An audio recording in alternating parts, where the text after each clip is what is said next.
Some of our colleagues would have been here, like Mheshimiwa Jeremiah Kioni, Jubilee Secretary General, our sister Mother Karua, already in Nakuru,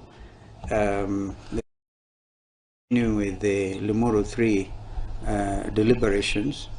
So they will be saying similar stuff. Edwin Sifuna, Mheshimiwa Sifuna was here before, and he has had to rush to the city mortuary to confirm this news about Rex. You will recall that during our last press conference, he actually said, as Secretary General of ODM, they had sent out letters to all their members. And we recognize some of the members of ODM, like member for, I think, Kibra, actually heeded that call and voted no. Langata, member for Langata, Mheshimiwa Jalango. Those others, and we have 3 in Wiper, we're obviously going to start that process ourselves.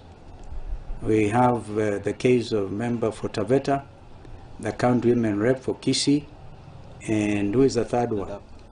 Dadab, who is actually the deputy leader of my party.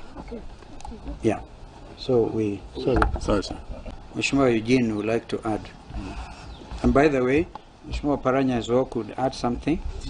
And we have the majority deputy leader, honorable member for Kadhiani, Mheshimiwa Robert Bui. You may want to say something, but you are giving them instructions. This struggle continues. Mheshimiwa Pio Wandai would have been here, but he left very early for Nguja. They have done a brilliant job. Okay. I think on the issue of